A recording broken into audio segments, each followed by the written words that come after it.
Hi, I'm Buck, your personal tour guide to the Federal Reserve. I'm here to introduce you to one of the most complex but effective institutions in the United States. But don't worry, I'll explain it all in plain English. Just beside me is a roadmap of where we're going. Together, we'll walk through the Federal Reserve System, literally. And along the way, I'll show you just what goes on around here and why it's important. By the end of this tour, you too will be able to explain the Federal Reserve in plain English. There is no other agency of government which can overrule actions that we take. There is no other agency of government which can overrule actions that we take. There is no other agency of government which can overrule actions that we take.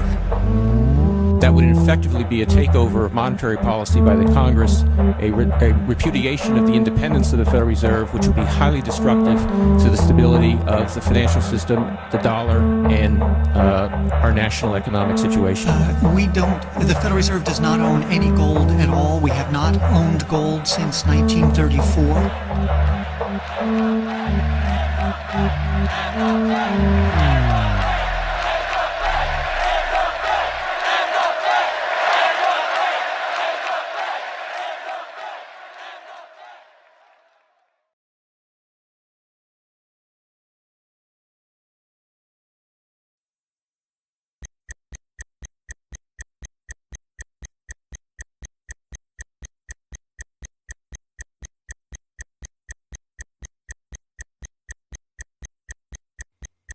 All our lives, we've been told that economics is boring. It's dull. It's not worth the time it takes to understand it. And all our lives, we've been lied to.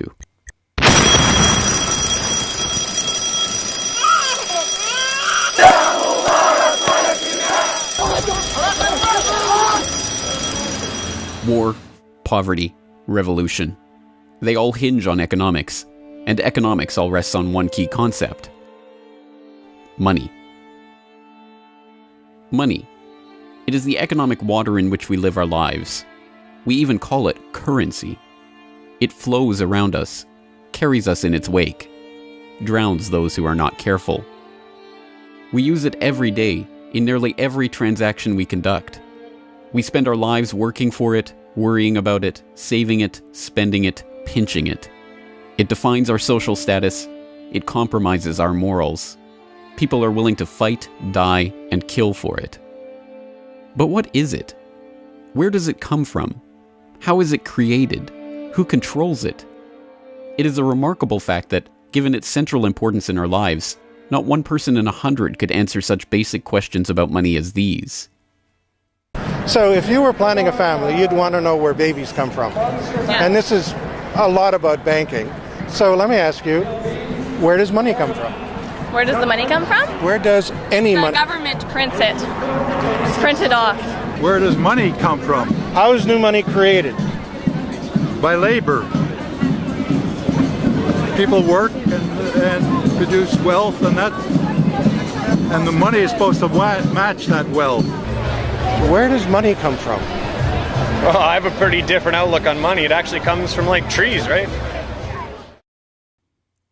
But why is this? How could we be so ignorant about a topic of such importance? Where does money come from is a basic, childlike question.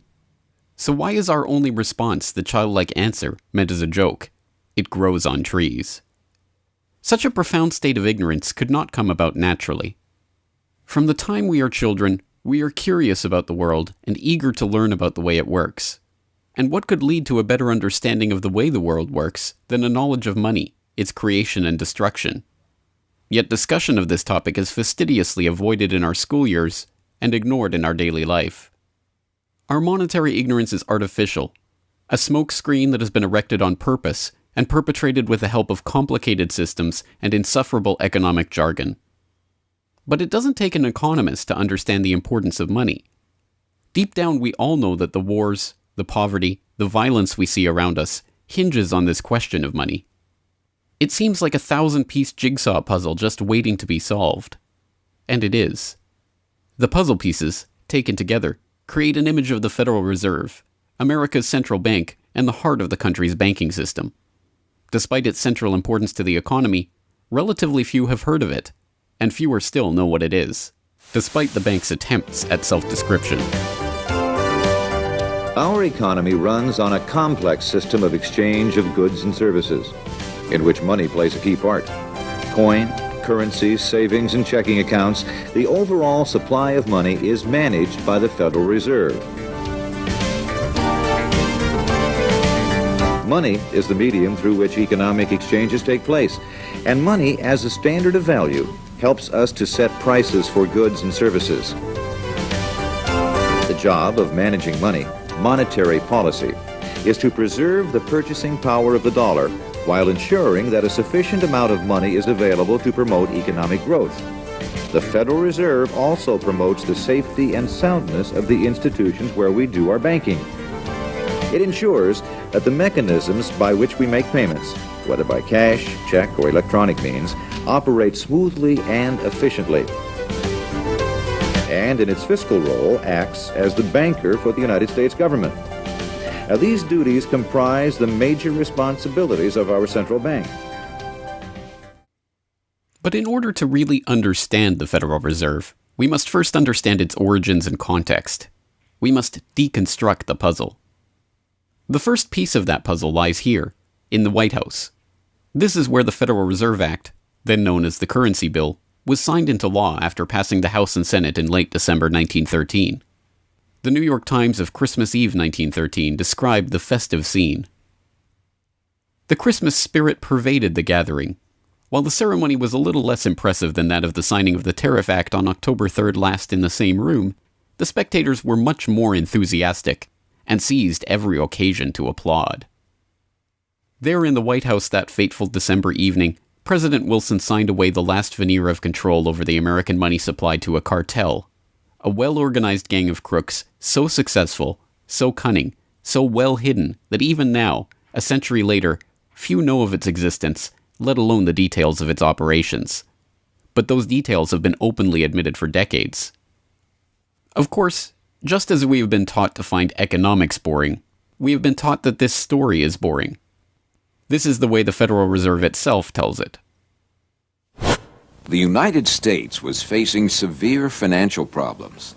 At the turn of the century, most banks were issuing their own currency, called banknotes.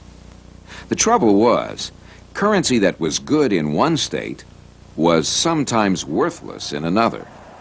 People began to lose confidence in their money, since it was only as sound as the bank that issued it. Fearful that their bank might go out of business, they rushed to exchange their banknotes for gold or silver. By attempting to do so, they created the Panic of 1907. During the panic, people streamed to the banks and demanded their deposits. The banks could not meet the demand. They simply did not have enough gold and silver coin available. Many banks went under. People lost millions of dollars. Businesses suffered, unemployment rose, and the stability of our economic system was again threatened. Well, this couldn't go on. If the country was going to grow and prosper, some means would have to be found to achieve financial and economic stability. To prevent financial panics like the one in 1907, President Woodrow Wilson signed the Federal Reserve Act into law in 1913. But this is history as told by the victors, a revisionist vision in which the creation of a central bank to control the nation's money supply is merely a boring historical footnote, about as important as the invention of the zipper or an early 20th century hula hoop craze. The truth is that the story of the secret banking conclave that gave birth to that Federal Reserve Act is as exciting and dramatic as any Hollywood screenplay or detective novel yarn, and all the more remarkable for the fact that it is all true. We pick up the story, appropriately enough, under cover of darkness. It was the night of November 22nd, 1910, and a group of the richest and most powerful men in America were boarding a private rail car at an unassuming railroad station in Hoboken, New Jersey. The car, waiting with shades drawn to keep onlookers from seeing inside, belonged to Senator Nelson Aldrich, the father-in-law of billionaire heir to the Rockefeller dynasty, John D. Rockefeller Jr. A central figure on the influential Senate Finance Committee where he oversaw the nation's monetary policy, Aldrich was referred to in the press as the general manager of the nation. Joining him that evening was his private secretary Shelton, and a who's who of the nation's banking and financial elite. A. Pyatt Andrew, the Assistant Treasury Secretary, Frank Vanderlip, President of the National City Bank of New York, Henry P. Davison, a senior partner of J.P. Morgan Company, Benjamin Strong Jr., an associate of J.P. Morgan and president of Bankers Trust Co., and Paul Warburg, heir of the Warburg banking family and son-in-law of Solomon Loeb of the famed New York investment firm Kuhn Loeb and Company. The men had been told to arrive one by one after sunset to attract as little attention as possible. Indeed, secrecy was so important to their mission that the group did not use anything but their first names throughout the journey so as to keep their true identities secret even from their own servants and waitstaff. The movements of any one of them would have been reason enough to attract the attention of New York's voracious press, especially in an era where banking and monetary reform was seen as a key issue for the future of the nation.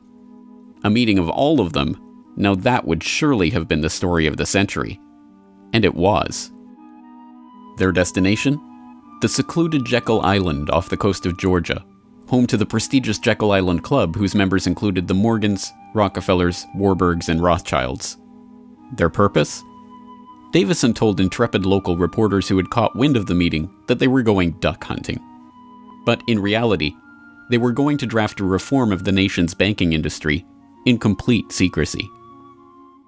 G. Edward Griffin, the author of the best-selling The Creature from Jekyll Island and a longtime Federal Reserve researcher, explains. What happened is that the banks decided that since there was going to be legislation anyway to control their industry, that they wouldn't just sit back and wait and see what happened and cross their fingers that it would be okay. They decided that to do what so many cartels do today, they decided to take the lead. And they would be the ones calling for regulations and reform. They like the word reform. And the American people are suckers for the word reform. You just put that into any corrupt piece of legislation, call it reform, and people say, oh, I'm all for reform. And so they vote for it or accept it. So that's what they were doing. They decided we will reform our own industry. In other words, we will create a cartel, and we will give the cartel the power of government. We'll take our cartel agreement so that we can self-regulate to our advantage, and we'll call it the Federal Reserve Act. And then we'll take this cartel agreement to Washington and convince those idiots there to pass it into law. And that basically was the strategy. It was a brilliant strategy. Of course, we see it happening all the time, and certainly in our own day today, we see the same thing happening in other cartelized industry. Right now, we're watching it unfold in the field of healthcare, but at that time, it was banking, all right? And so the banking cartel wrote their own rules and regulations, called it the Federal Reserve Act, got it passed into law, and it was very much to their liking because they wrote it. And in essence, what they had created is a set of rules which made it possible for themselves to regulate their industry, but they went even beyond that. In fact, it's clear to me when I was reading their letters and their conversations at the time and the debates that they never dreamed that Congress would go along and also give them the right to issue the nation's money supply. I mean, not only were they now going to regulate their own industry, which is what they started out as wanting to do, but they got this incredible gift that they didn't dream would be given to them, although they were negotiating for it. And that was Congress gave them the authority to issue the nation's money. And Congress gave away the sovereign right to issue the nation's money to the private banks. And so all of this was in the Federal Reserve Act, and the American people were joyous because they were told and they were convinced that this was finally a means of controlling this big creature from Jekyll Island. Amazingly enough, they were successful, not just in conspiring to write the legislation that would eventually become the Federal Reserve Act, but in keeping that conspiracy a secret from the public for decades. It was first reported on in 1916 by Bertie Charles Forbes, the financial writer who would later go on to found Forbes magazine. But it was never fully admitted until a quarter-century later, when Frank Vanderlip wrote a casual admission of the meeting in the February 9, 1935 edition of the Saturday Evening Post. I was as secretive, indeed as furtive, as any conspirator. I do not feel it is any exaggeration to speak of our secret expedition to Jekyll Island as the occasion of the actual conception of what eventually became the Federal Reserve System. Over the course of their 9 days of deliberation at the Jekyll Island Club, they devised a plan so overarching, so ambitious, that even they could scarcely imagine that it would ever be passed by Congress.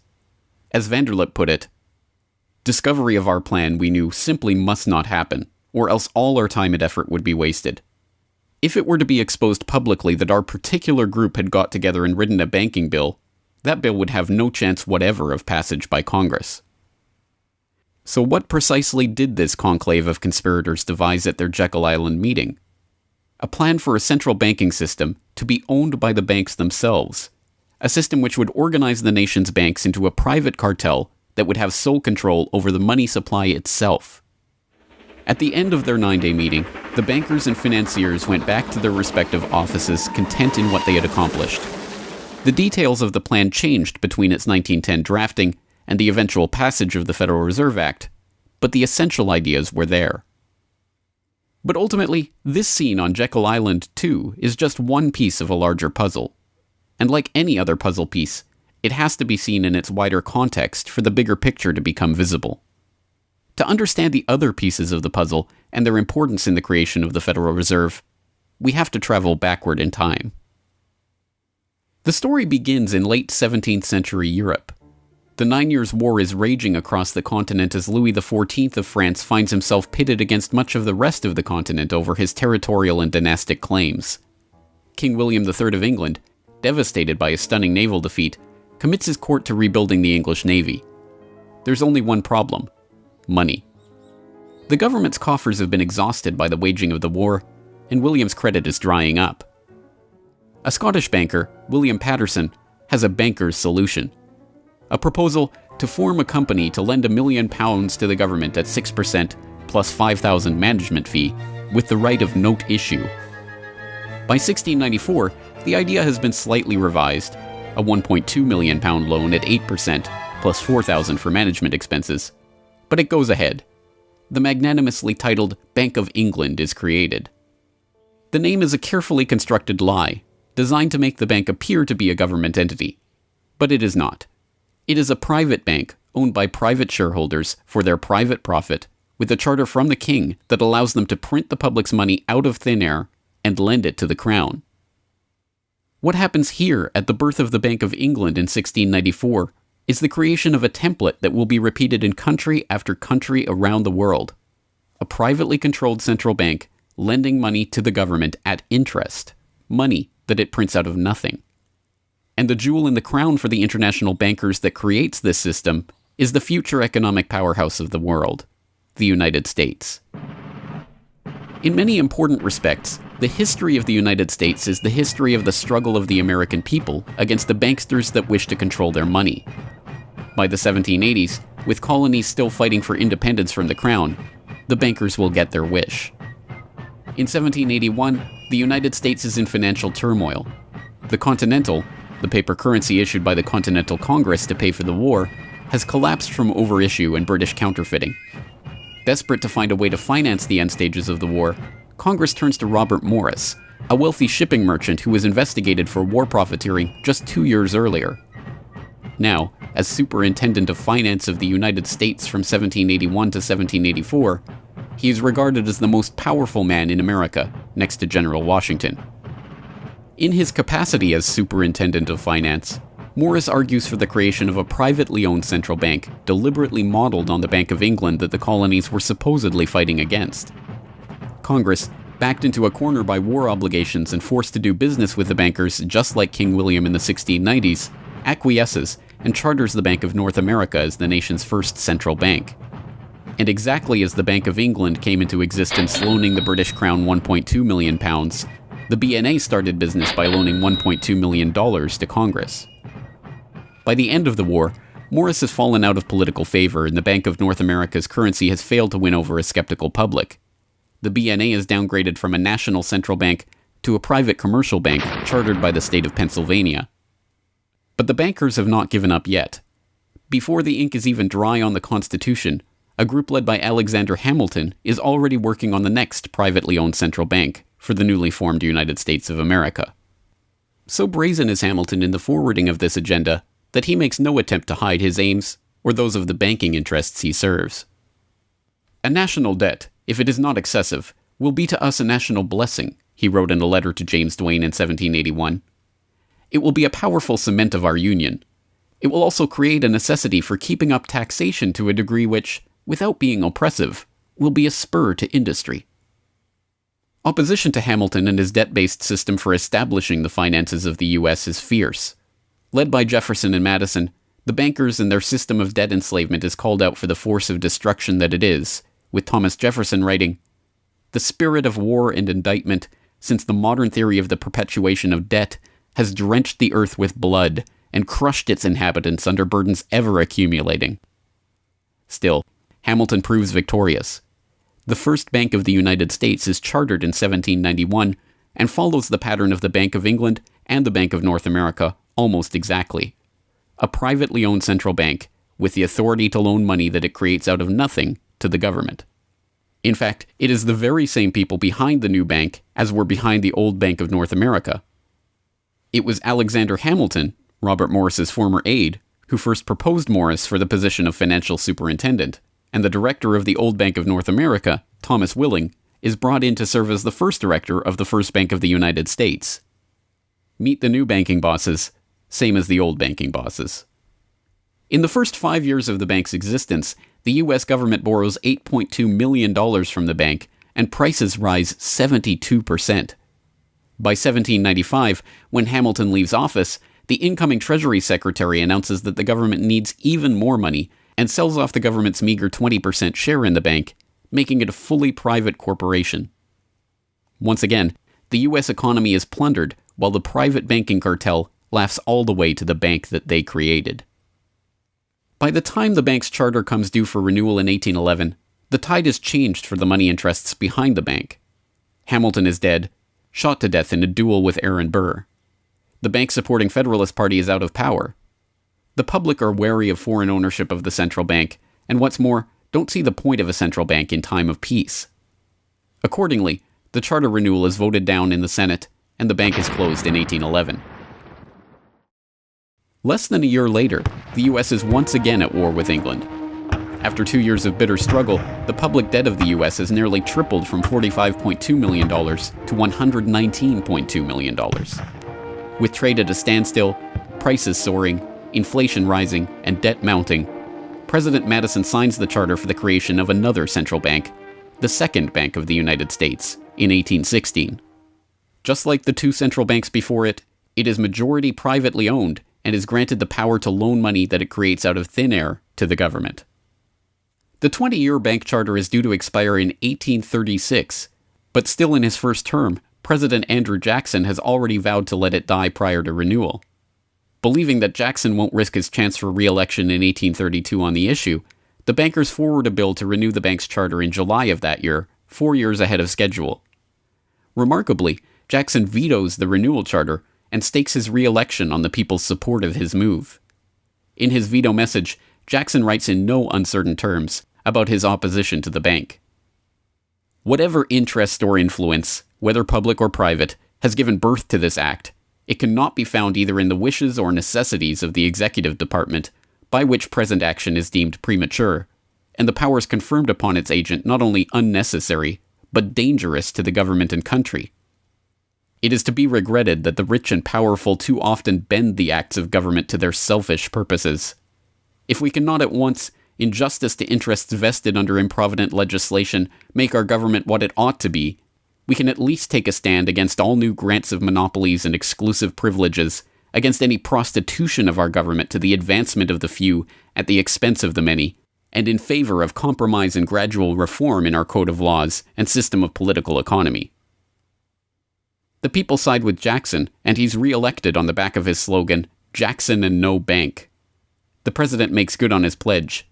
In 1833, he announces that the government will stop using the bank and will pay off its debt. The bankers retaliate in 1834 by staging a financial crisis and attempting to pin the blame on Jackson, but it's no use. On January 8, 1835, President Jackson succeeds in paying off the debt, and for the first and only time in its history, the United States is free from the debt chain of the bankers. In 1836, the Second Bank of the United States charter expires, and the bank loses its status as America's central bank. It is 77 years before the bankers can regain the jewel in their crown, but it is not for lack of trying. Immediately upon the death of the bank, the banking oligarchs in England react by contracting trade, removing capital from the US, demanding payment in hard currency for all exports, and tightening credit. This results in a financial crisis known as the Panic of 1837, and once again Jackson's campaign to kill the bank is blamed for the crisis. Throughout the late 19th century, the United States is rocked by banking panics brought about by wild banking speculation and sharp contractions in credit. By the dawn of the 20th century, the bulk of the money in the American economy has been centralized in the hands of a small clique of industrial magnates, each with a near monopoly on a sector of the economy. There are the Astors in real estate, the Carnegies and the Schwabs in steel, the Harrimans, Stanfords, and Vanderbilts in railroads, the Mellons and the Rockefellers in oil.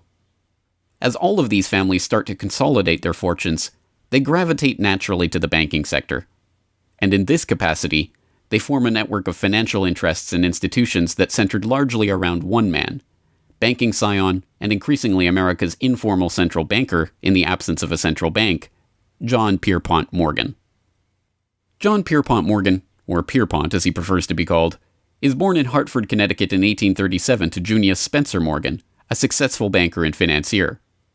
Morgan rides his father's coattails into the banking business, and by 1871 is partnered in his own firm, the firm that was eventually to become J.P. Morgan and Company. It is Morgan who finances Cornelius Vanderbilt's New York Central Railroad. It is Morgan that finances the launch of nearly every major corporation of the period, from AT&T to General Electric to General Motors to DuPont. It is Morgan who buys out Carnegie and creates the United States Steel Corporation, America's first billion-dollar company. It is Morgan who brokers a deal with President Grover Cleveland to save the nation's gold reserves by selling $62 million worth of gold to the Treasury in return for government bonds. And it is Morgan who, in 1907, sets in motion the crisis that leads to the creation of the Federal Reserve. That year, Morgan begins spreading rumors about the precarious finances of the Knickerbocker Trust Company, a Morgan competitor and one of the largest financial institutions in the United States at the time. The resulting crisis, dubbed the Panic of 1907, shakes the U.S. financial system to its core. Morgan puts himself forward as a hero, boldly offering to help underwrite some of the faltering banks and brokerage houses to keep them from going under. After a bout of hand-wringing over the nation's finances, a congressional committee is assembled to investigate the Money Trust, the bankers and financiers who brought the nation so close to financial ruin and that wield such power over the nation's finances.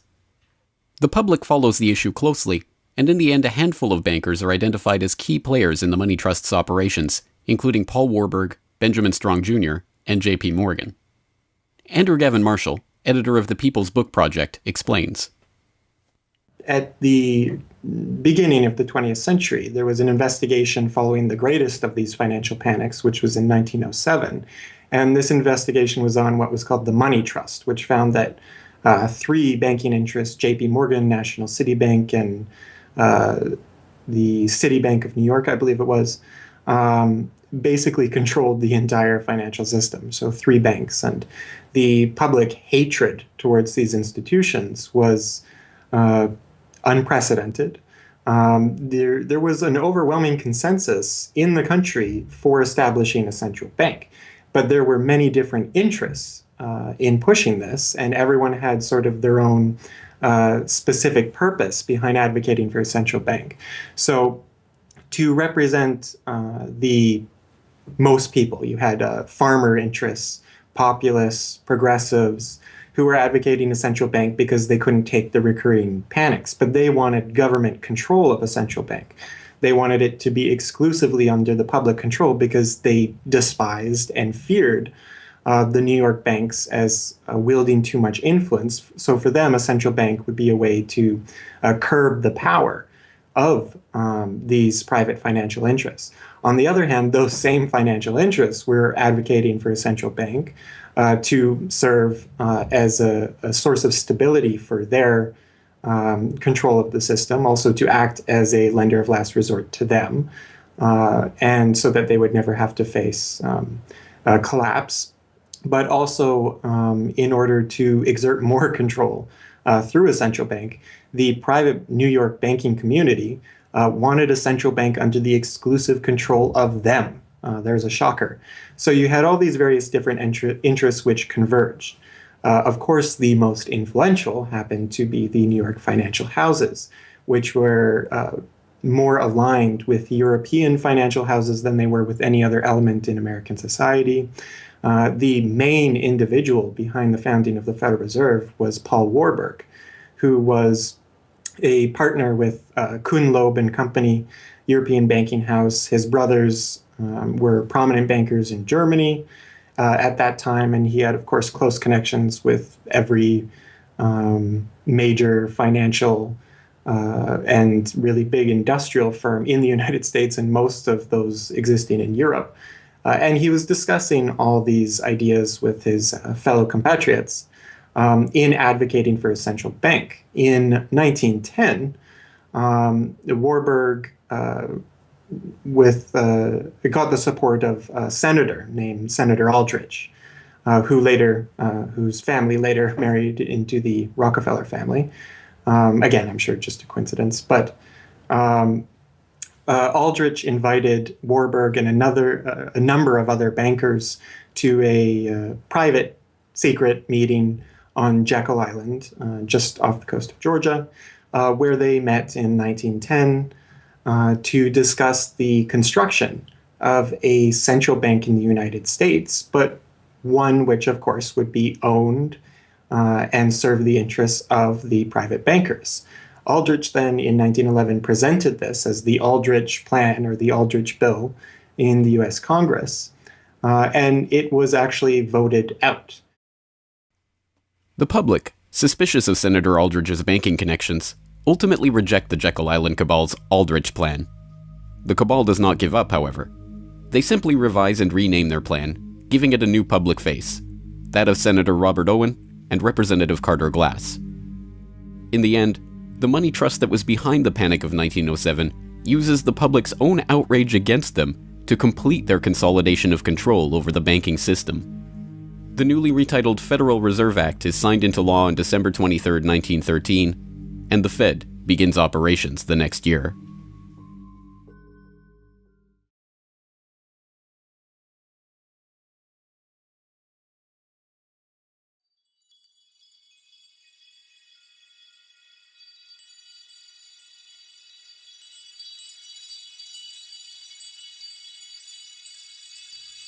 So how does the Federal Reserve System work? What does it do? Who owns and controls it? These are the basic questions that would get to the heart of the fundamental question, what is money? And that is why the answer to these questions have been shrouded in impenetrable economic jargon. Even the Federal Reserve's own educational propaganda, which has an unusual tendency towards cutesy animation and talking down to its audience, has a difficult time summarizing the Fed's mission and responsibilities. According to the Fed, to achieve these goals, the Fed, then and now, combines centralized national authority through the Board of Governors, remember that on the map, with a healthy dose of regional independence through the reserve banks. A third entity, the Federal Open Market Committee, brings together the expertise of the first two in setting the nation's monetary policy. Precisely what imaginary gaggle of schoolchildren is this economic gibberish aimed at?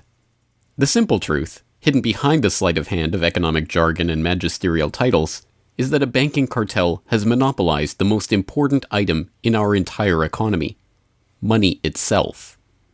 We are taught to think of money as the pieces of paper printed in government printing presses or coins minted by government mints. While this is partially true, in this day and age, the actual notes and coins circulating in the economy represent only a tiny fraction of the money in existence. Over 90% of the money supply is in fact created by private banks as loans that are payable back to the banks at interest. Although this simple fact is obscured by the wizards of Wall Street and gods of money who want to make the money creation process into some special art of alchemy carefully overseen by the government, the truth is not hidden from the public. In December 1977, the Federal Reserve Bank of New York published another of its dumbed-down cartoon-ridden information pamphlets for the general public, attempting to explain the functions of the Federal Reserve System. There in black and white, they carefully explain the money creation process.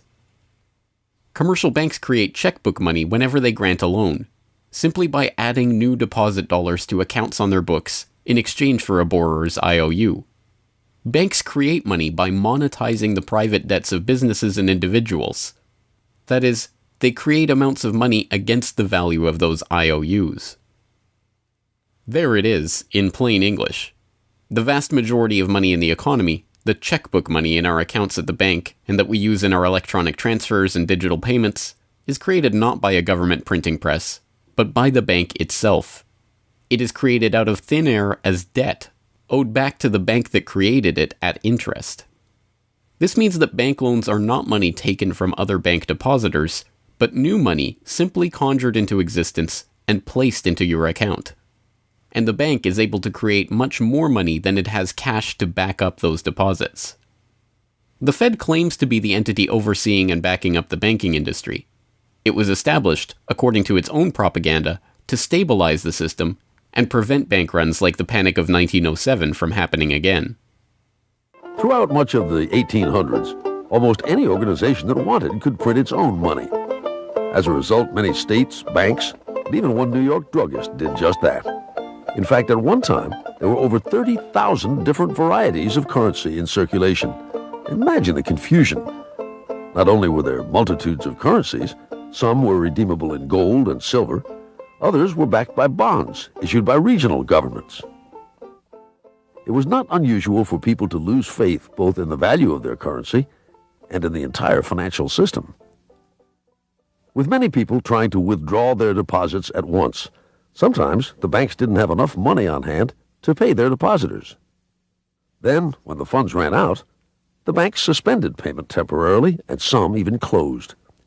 People lost their entire savings, and sometimes regional economies suffered. Obviously, something had to be done, and in 1913, something was. In that year, President Woodrow Wilson signed into effect the Federal Reserve Act.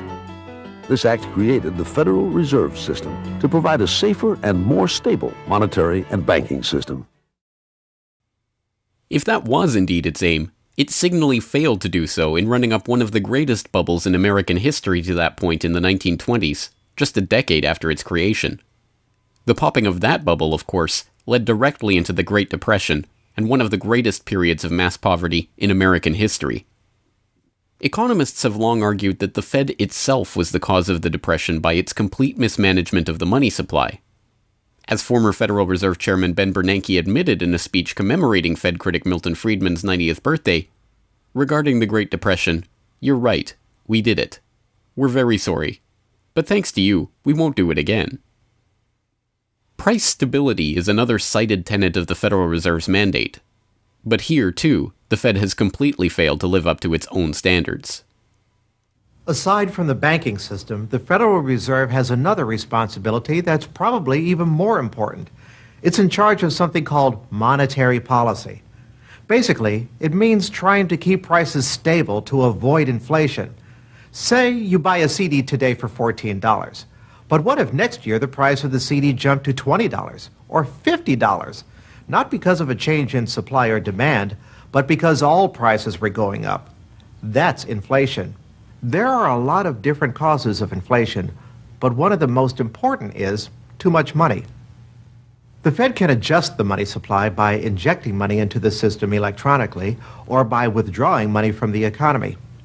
Think of it. The Federal Reserve has the ability to create money and make it disappear.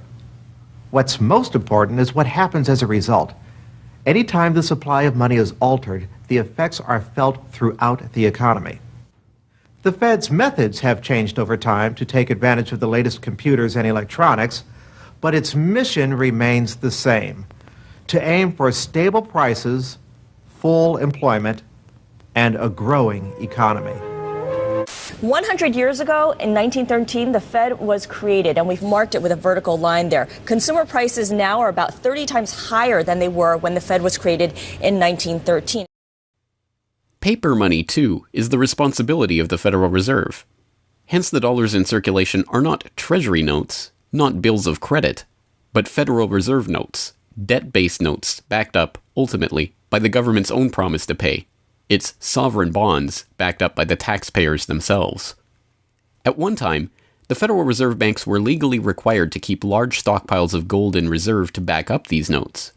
But that requirement was abandoned, and today the notes are backed up mostly by government securities. The Fed no longer keeps any actual gold on its books, but gold certificates issued by the Treasury and valued not at the spot price of $1,300 per troy ounce, but an arbitrarily fixed statutory price of $42 2/9 per ounce. But I do have one question. During the crisis, or any time that you're aware of, has the Federal Reserve or Treasury participated in any gold swaps arrangements? We don't. The Federal Reserve does not own any gold at all. We have not owned gold since 1934. So we have not engaged in any gold swaps. But it appears on your balance sheet that you hold gold. What appears on our balance sheet is gold certificates. When we turned before 1934, the Federal Reserve did own gold. We turned that over by law to the Treasury and received in return for that gold certificate. If the Treasury entered into, because under the Exchange Stabilization Fund, I would assume they probably have the legal authority to do it, they wouldn't be able to do it then because you have the securities for essentially all the gold? No, we have no interest in the gold that is owned by the Treasury.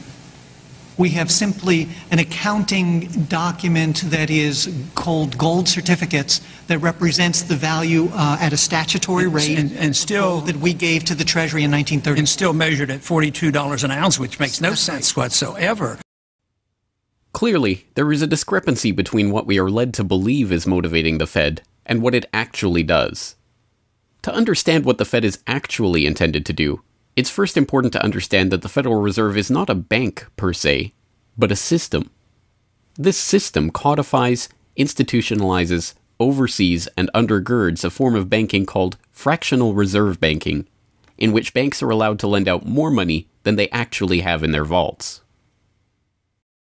The whole process starts, the process of decay and corruption starts with something called fractional reserve banking. That's the technical name for it.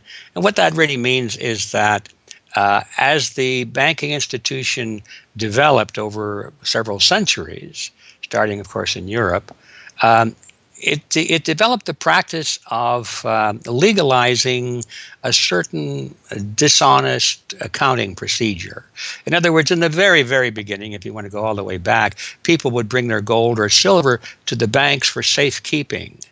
And they'd say, give us a paper receipt. And we don't want to guard our silver and our gold because, people could come in the middle of the night and they could kill us or tie us up and threaten us, and they'll get our gold and silver, so we can't really guard it. We'll take it to the bank and have them guard it, and we just want a paper receipt so that we can take the receipt back and get our gold anytime we want. And so in the beginning, money was receipt money. They could then, instead of changing or exchanging the gold coins, they could exchange the receipts, and people would accept the receipts just as well as the gold, knowing they could get the gold.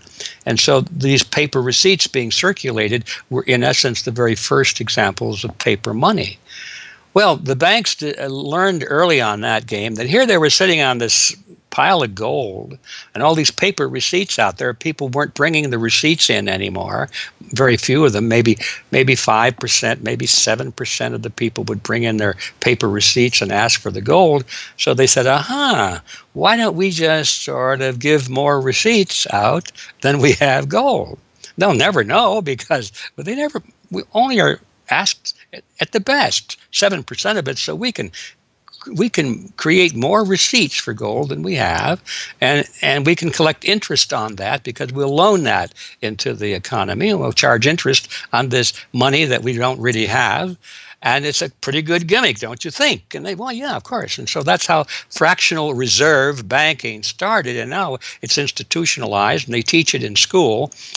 No one ever questions the integrity of it or the ethics of it. They say, well, that's the way banking works. And isn't it wonderful that we now have this flexible currency and we have prosperity and all of this sort of thing? So it all starts with this concept of fractional reserve banking. And the trouble is with that is it works most of the time, but every once in a while, there are a few ripples that come along that are a little bit bigger than the other ripples. And maybe one of them is a wave. And more than 7% will come in and ask for their gold. Maybe 20% will come in, or 30%. And well, now the banks are embarrassed because the fraud is exposed. They say, well, we don't have your gold. What do you mean you don't have my gold? I gave it to you and put it on deposit, and you said you'd safeguard it. Well, we don't have it. We loaned it out. So then the word gets out, and everybody and their uncle comes and lines up for their gold. And of course, they don't have it, and the banks are closed. They have bank holidays, and the banks are embarrassed. They go out of business. People lose their savings, and you have these terrible banking crashes that were ricocheting all around the world prior to this time. And that's what caused the concern. One of the things that caused the concern of the American people, they didn't want that anymore. They wanted to put a stop to that. And that was the whole purpose, supposedly, of the Federal Reserve System, was to put a stop to that. But since the people who designed the plan to put a stop to it were the very ones who were doing it in the first place, you can not be surprised that their solution was not a very good one insofar as the American people were concerned. Their solution was to expand it. Not to control it, but to expand it. See, prior to that time, this little game of fractional reserve banking was localized at the state level. Each state was doing its own little fractional reserve banking system. Each state, in essence, had its own Federal Reserve.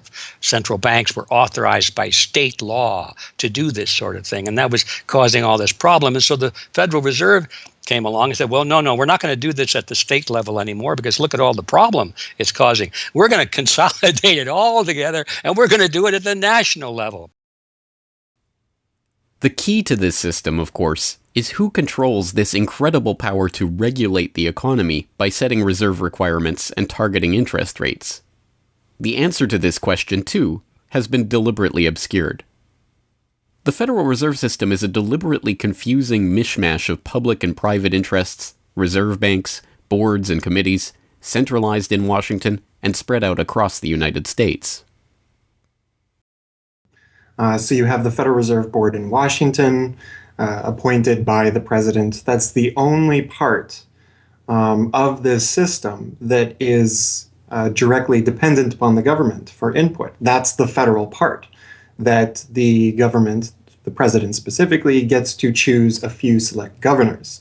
The 12 regional banks, the most influential of which is the Federal Reserve Bank of New York, essentially based in Wall Street to represent Wall Street, is representative of the major Wall Street banks who own shares in the private, not federal, but private Federal Reserve Bank of New York. All the other regional banks are also private banks. They vary according to how much influence they wield, but the Kansas City Fed is influential, the St. Louis Fed, the Dallas Fed. But the New York Fed is really the center of this system. And precisely because it represents the Wall Street banks who appoint the leadership of the New York Fed. So the New York Fed has a lot of public power, but no public accountability. It has no oversight. It does not answer to Congress the way that the chairman of the Federal Reserve Board of Governors does. And even then, the chairman of the Federal Reserve Board, who is appointed by the president, does not answer to the president. He does not answer to Congress. He goes to Congress to testify, but the policy that they set is independent. So they have no input from the government. The government can't tell them what to do, legally speaking. And of course, they don't. Do you think it would cause problems for the Fed or for the economy if that legislation was to pass? My concern about the legislation is that if the GAO is auditing not only the operational aspects of our programs and the details of the programs, but is making judgments about our policy decisions that would effectively be a takeover of monetary policy by the Congress, a repudiation of the independence of the Federal Reserve, which would be highly destructive to the stability of the financial system, the dollar, and our national economic situation. The Federal Open Market Committee is responsible for setting interest rates. Now, this committee, which is enormously powerful, has as its membership the governor and vice chair of the Federal Reserve Board. But the Federal Open Market Committee, most of the membership is the presidents of the regional Federal Reserve banks representing private interests. So they have significant input into setting the interest rates. Interest rates are not set by a public body, they're set by private financial and corporate interests. And that's whose interests they serve, of course. The reason that the Federal Reserve goes to such great lengths to make its organizational structure as confusing as possible is to cover up the massive conflicts of interest that are at the heart of the system. The fact is that the Federal Reserve System is comprised of a board of governors, 12 regional banks, and an open market committee. The privately owned member banks of each Federal Reserve Bank vote on the majority of the Reserve Bank's directors, and the directors vote on members to serve on the Federal Open Market Committee, which determines monetary policy. What's more, Wall Street is given a prime seat at the table, with tradition holding that the president of the powerful New York Federal Reserve Bank be given the vice chairmanship of the FOMC and be made a permanent committee member. In effect, the private banks are the key determinants in the composition of the FOMC, which regulates the entire economy. According to the Fed, its monetary policy decisions do not have to be approved by the president or anyone else in the executive or legislative branches of government. It does not receive funding appropriated by the Congress, and the terms of the members of the Board of Governors span multiple presidential and congressional terms. Or, in the words of Alan Greenspan, what is the proper relationship, what should be the proper relationship between a chairman of the Fed and a president of the United States? Well, first of all, the Federal Reserve is an independent agency, and that means basically that there is no other agency of government which can overrule actions that we take. The Fed goes on in its self-mythologization to state that it is not a private, profit-making institution.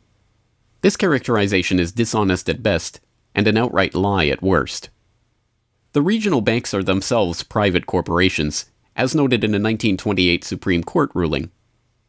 Instrumentalities like the national banks or the Federal Reserve Banks, in which there are private interests, are not departments of the government. They are private corporations in which the government has an interest. This point is even admitted by the Federal Reserve's own senior counsel. Our regulations do specify overall terms for the lending, but the day-to-day operation of the banking activities are conducted by the Federal Reserve banks. They are banks, and indeed they do lend, and they do interact they're their with own depositors. agency, then, essentially, They are not in that agencies. regard. Yes, they're not agencies, Your Honor. They're persons under FOIA. Each Federal Reserve Bank, the stock is owned by the member banks in the district, 100% privately held. They have private boards of directors. Majority of those boards are appointed by the independent banks, private banks in the district. They are not agencies. These private corporations issue shares that are held by the member banks that make up the system, making the banks the ultimate owners of the Federal Reserve Banks. Although the Fed's profits are returned to the Treasury each year, the member banks' shares of the Fed do earn them a 6% dividend. According to the Fed, the fixed nature of these returns means that they are not being held for profit. Despite the dishonest nature of this description, however, it is important to understand that the bankers who own the Federal Reserve indeed do not make their money from the Fed directly. Instead, the benefits are much less obvious and much more insidious. The simplest way that this can be understood is that, as a century of history and the specific example of the last financial crisis shows, the Fed was used as a vehicle to bail out the very bankers who own the Fed banks in the most obvious example of fascistic collusion imaginable. A handful of financial institutions have enriched themselves as a result of institutional speculation on a large scale as well as manipulation of the market. And secondly, what they have done is that they have then gone to their governments and said, well, we are now in a very difficult situation and you need to give us money so that we can retain the stability of the financial system. And who actually lends the money or brokers the public debt? The same financial institutions which are the recipients of the bailout. Okay, and so what you have is a circular process. It's a diabolical process. You're lending money. You're not lending money. You're handing money to the large financial institutions, and then this is leading up to a mounting public debt in the trillions. Okay. And then you say to the financial institutions, we need to establish a new set of treasury bills and government bonds, etc., which of course are sold to the public, but they are always brokered through the financial institutions, which establish their viability and so on and so forth. And the financial institutions will probably buy part of this public debt. So that in effect what the government is doing is financing its own indebtedness through the bailouts. It hands money to the banks, but to hand the money to the banks, it becomes indebted to those same financial institutions, and then it says, well, we now have to emit large amounts of public debt. Please, can you help us? And then the banks will say, well, your books are not quite in order. And then the government will say, well, obviously they're not in order because we've just handed you $1.4 trillion of bailout money, and we're now in a very difficult situation, so we need to borrow money from the people who are, in fact, the recipients of the bailout. So this is really what we're dealing with. We're dealing with a circular process. The 2008 crisis and subsequent bailouts are merely the latest and most brazen examples of the fundamental conflicts of interest at the heart of America's privately owned central banking system. Beginning with the collapse of Lehman Brothers in September of that year, the Federal Reserve embarked on an unprecedented program of bailouts and special zero-interest lending facilities for the very banks that had caused the subprime meltdown in the first place. By the cartelization of the Federal Reserve structure, and thus not by accident, it was the very bank presidents who had overseen their banks' lending practices that ended up in the director positions of the Federal Reserve banks that voted on where to direct the trillions of dollars in bailout money. And unsurprisingly, they directed it toward their own banks.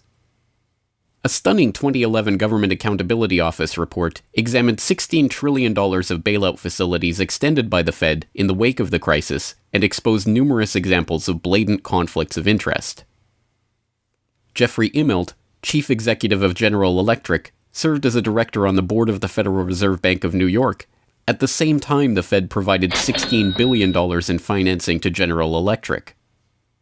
JP Morgan Chase chief executive Jamie Dimon, meanwhile, was also a member of the board of the New York Fed during the period that saw $391 billion in Fed emergency lending directed to his own bank. In all, Federal Reserve Board members were tied to $4 trillion in loans to their own banks. These funds were not simply used to keep these banks afloat, but actually to return these Fed-connected banks to a period of record profits in the same period that the average worker saw their real wages actually decrease and the economy on Main Street slow to a standstill. Ben Bernanke, at that time the chairman of the Federal Reserve Board of Governors, was confronted about these conflicts of interest by Senator Bernie Sanders upon the release of the GAO report in June 2012. Senator, you raised an important point, which is that this is not something the Federal Reserve created. This is in the statute. Congress in the Federal Reserve Act said this is the governance of the Federal Reserve, and more specifically that bankers would be on the board. And 6 out of 9. Sorry? 6 out of 9 in the regional banks are come from the banking industry. That's correct, and that is in the law. And right. I'll answer your question, though. The answer to your question is that Congress set this up. We have tried. I think we've made it into something useful and valuable. We do get information from it. But if Congress wants to change it, of course, we will work with you to find alternatives. Bernanke is completely right. These conflicts are, in fact, a part of the institution itself. A structural feature of the Federal Reserve that was baked into the Federal Reserve Act itself over 100 years ago by the bankers who conspired to cartelize the nation's money supply. You could not ask for a more succinct reason why the Federal Reserve itself, this admitted cartel of banking interests, needs to be abolished. But you could get one.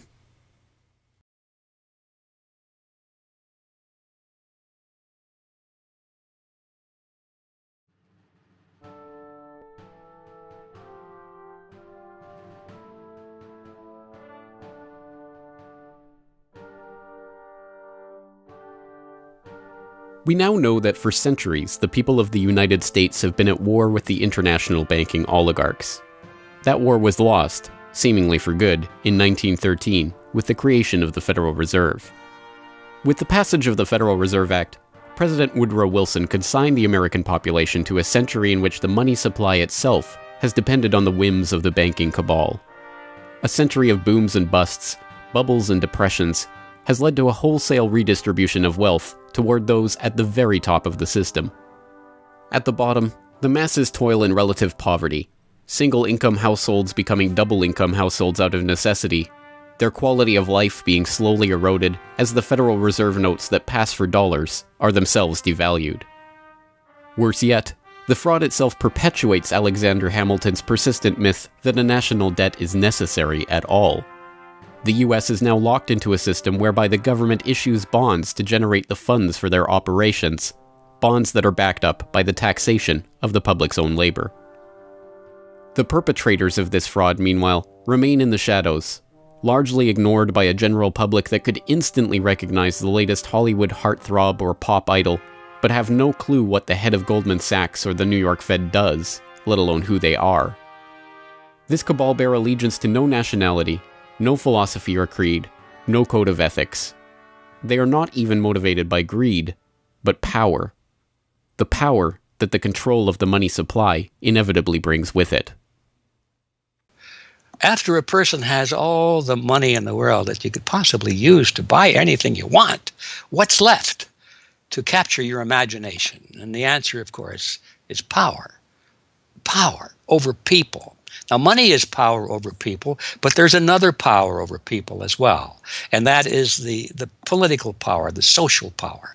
And I think this has now become the dominant driving force of these people. They've already got the money. They've got it locked down. Now they're striving for this new world order, as their name for it. They want all of the world into one political unit, which they dominate, not only with money, but with military and psychological means and education and media and propaganda. They want total control over every human on the planet. And by golly, they're moving pretty rapidly in that direction. It did not take long for this lust for power to rear its head.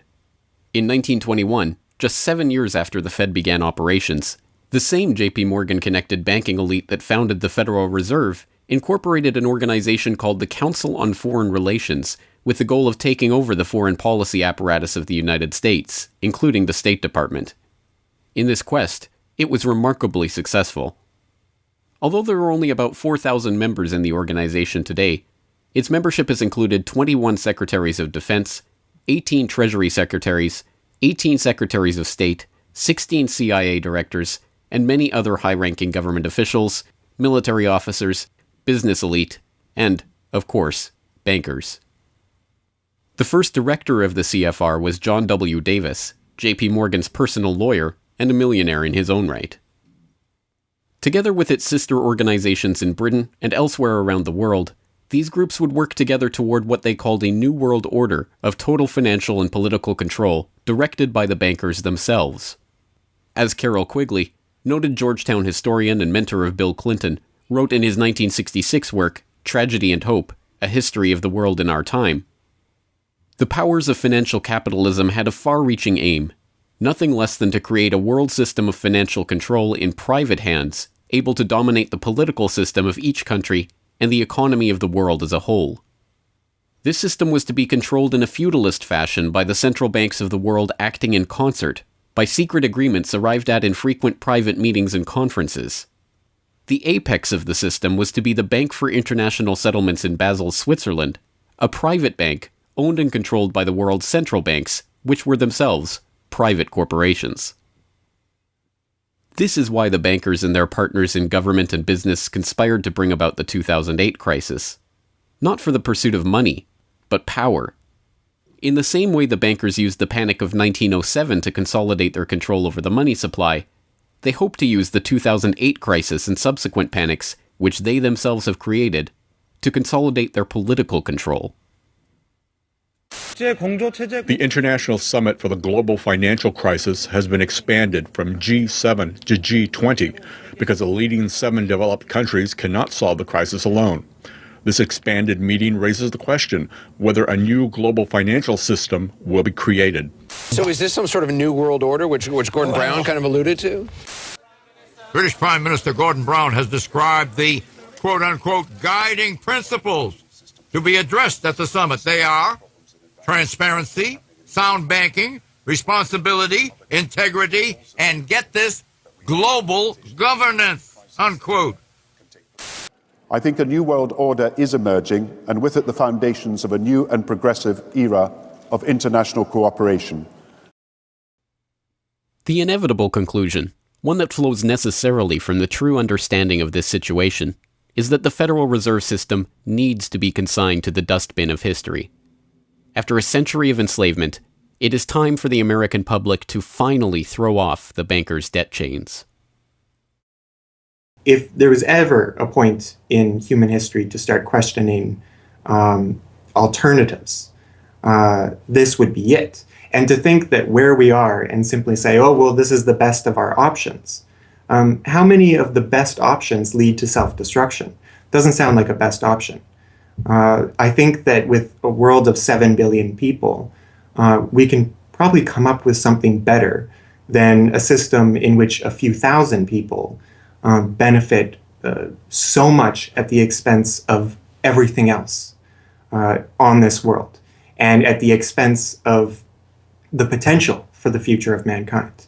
They're leveraging our future. And so long as we accept this way of thinking, so long as we accept these institutions as having dominance, that's the direction we'll be going.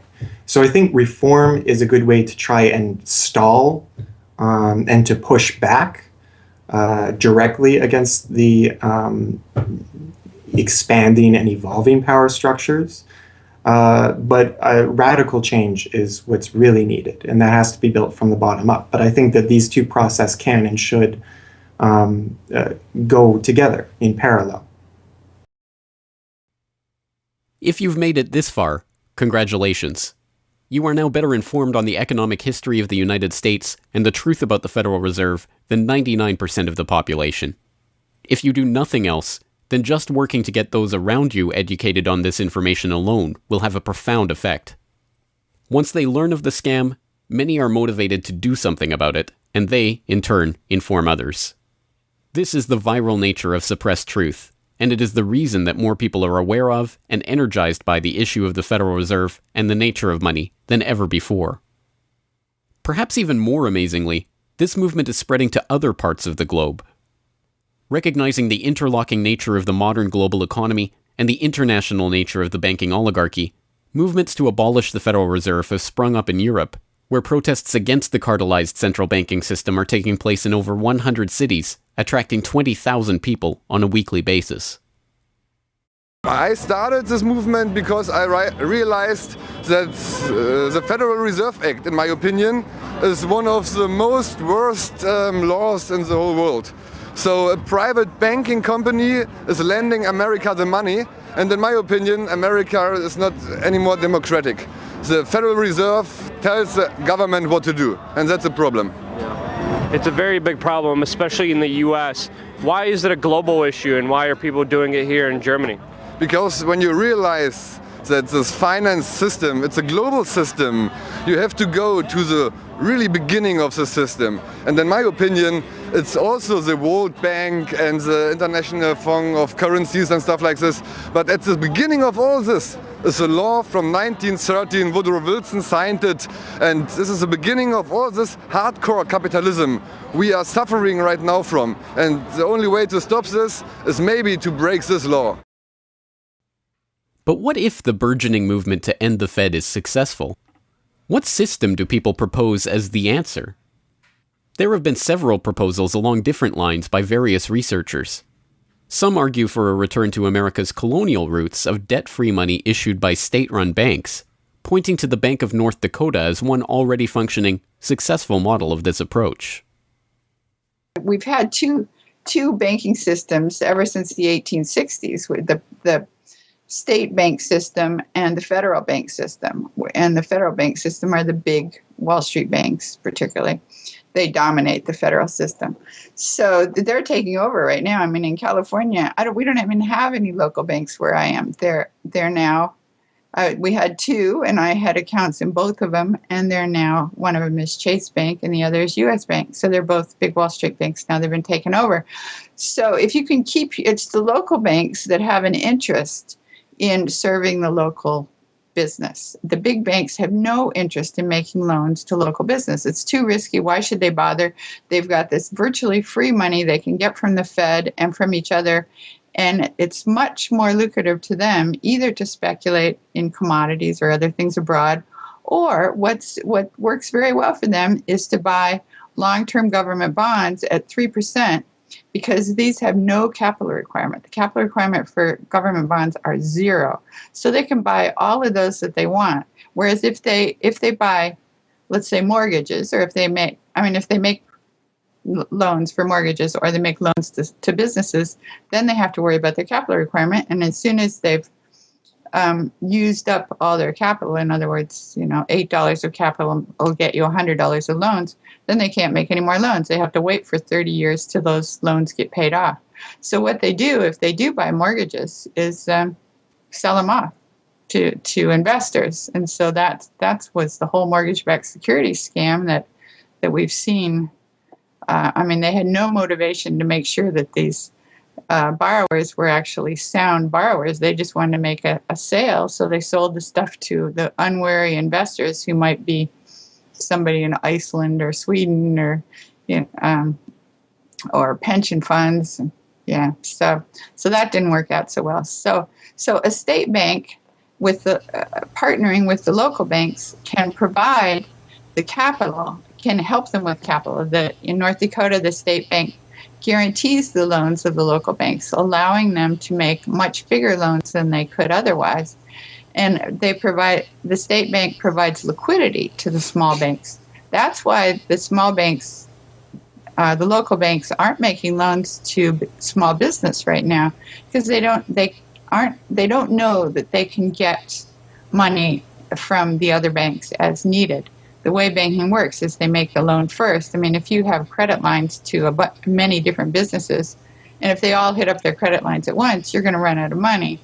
So you don't dare do that unless you know that you can get short-term loans from the other banks. And what's happening right now, even though there's $1.6 trillion in excess reserves sitting on the books of the big banks, they're not available to the little banks. And the reason is because the Fed is paying 0.25% interest on those reserves. So the banks have no incentive to lend them to the little banks. Why let go of them when you can make just as much keeping them, and then you still have your reserves, and you can use them as collateral to buy bonds or something that'll make you more money. So the whole system is messed up. And in North Dakota, the Bank of North Dakota provides the liquidity for these local banks. Others advocate a decentralized system of alternative and competing currencies that greatly reduce or even eliminate altogether the need for a central bank. Well, 22 years ago in Ithaca, New York, I noticed that a lot of people, friends particularly, had skills and time that were not being employed or respected by the prevailing economy. And while we had much desire to create things and trade them with each other, and many services we could provide to each other. We didn't have the money. So, since I have a background in graphic design, journalism, and arrogance, I went to my computer and designed paper money for Ithaca, New York. Designed pretty colorful money, with pictures of children, waterfalls, and trolley cars, and denominated in hours of labor. 1 hour note, half hour, quarter, eighth hour note, 2 hour note, and then began to issue to each of the pioneer traders who had agreed to be listed in the directory a specific starter amount. And the game began. An hour has been worth an hour of basic labor, or 10 US dollars, which at that time, 20 years ago, was double the minimum wage. People who usually expect more than $10 per hour of their service can charge multiple hours per hour, but the denomination puts between us as residents of our community that reminder that we are fellow citizens, not merely winners or losers scrambling for dollars. And it introduces us to each other on the basis of these skills and services that we have, that we are more proud to provide for each other than often is the case with a conventional job, just the stuff we have to do to get the money to pay the bills. So through that trading process, that more intimate scale process within the community, we're more easily able to become friends and lovers and political allies. It's an inspiring story, and tell people about how much money has circulated through this community. I mean, it's important for people to understand just how successful this has been. Because we're not a computer system, we don't have a specific volume of trading recorded, but by the grapevine, by phone surveys, and over the years watching the money move, we were able to guess very reliably at several $1 million equivalent of this money has transacted over those years, making loans without charging interest up to $30,000 value, which is the fundamental monetary revolution in our system. Then as well, making grants of the money to over 100 community organizations. Some argue for currencies whose mathematical nature prevent them from being merely conjured into existence whenever a federal government wants to wage another war of aggression or forge another link in the seemingly endless train of governmental tyranny and abuse. What people have to understand about Bitcoin is that it's a completely decentralized network. There's no central server, there's no controlling company, there's no office. It's just free software that anyone can download and start running on their computer anywhere in the world. And that the Bitcoins themselves can be transferred to or from anyone anywhere in the world. And it's impossible for any bank or government or entity to block you from sending or receiving those Bitcoins. There's a limited supply of those Bitcoins. There will never, ever, ever be more than 21 million Bitcoins. And so because, like everything, the price is set based on supply and demand, because the supply of Bitcoins is limited and the demand is increasing as more and more people start to use them and more websites start to accept them, the price of Bitcoins in terms of dollars is going to have to increase even a lot more than the $500 per Bitcoin that it is today. Are there any drawbacks at all to the idea of using a cryptocurrency? If you're part of the current power elite that can just print money at will to spend on whatever you feel like, then yeah, the world switching over to Bitcoin is probably not going to benefit you. But if you're one of the normal people that aren't working for the Federal Reserve or any central bank that's printing money to pay to your friends and that sort of thing, then a Bitcoin world is a wonderful thing for you. Sound money, cryptocurrencies, state banks, LETS programs, self-issued credit. These and many other solutions have all been proposed, and many of them are in use in different localities today. Information on all of these ideas and how they are being applied in various parts of the world are widely available online. The point is that the question of what money is and how it should be created is perhaps the single greatest question facing humanity as a whole, and yet it is one that has been almost completely eliminated from the national conversation. Until recently. End the Fed! End the Fed!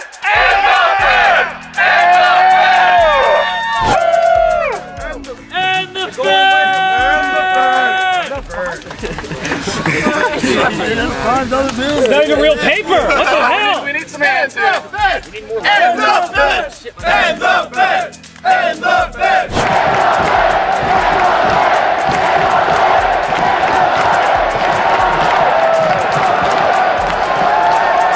I haven't even gotten to that part yet. Will you do it again when I get to that part?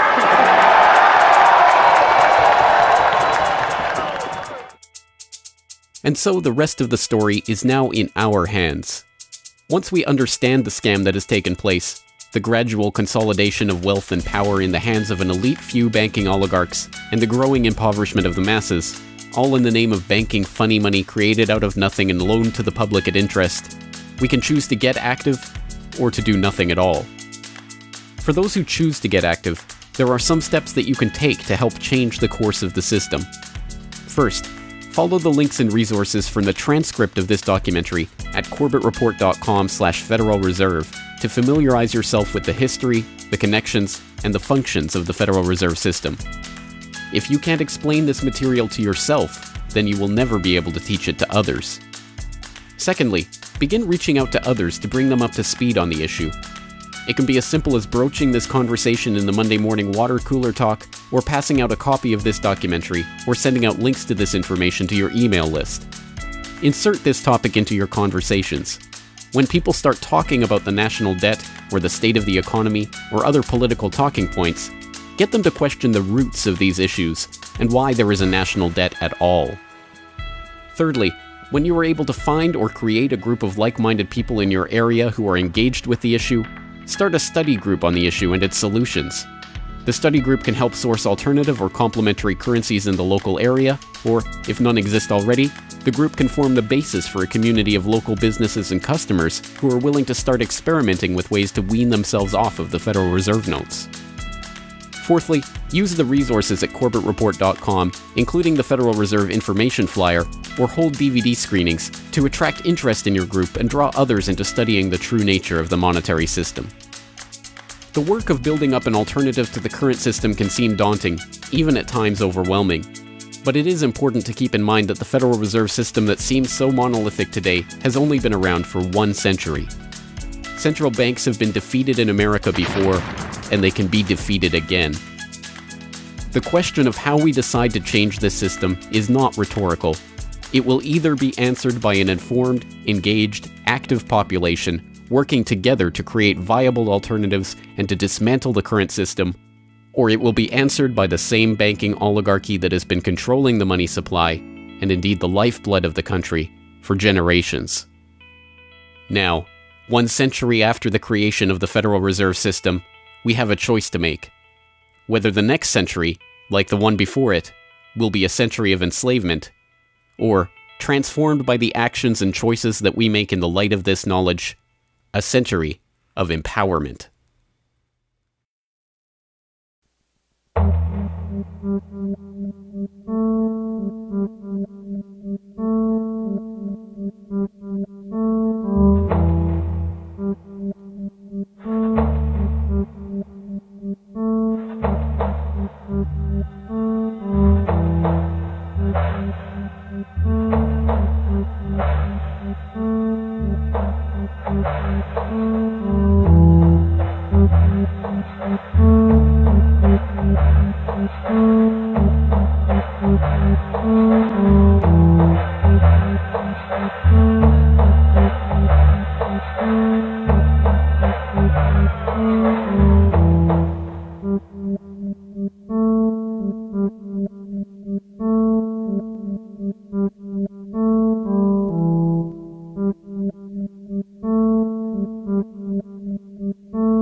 Hello, this is James Corbett of CorbettReport.com, the writer, producer, director, narrator, and just about everything else you can imagine with regards to the documentary that you just finished watching, Century of Enslavement, The History of the Federal Reserve. As I mentioned towards the end of that documentary, if you've made it this far, then you are now better informed about the Federal Reserve, its origins, what it is, how it functions, and why it must be opposed than 99% of the general public.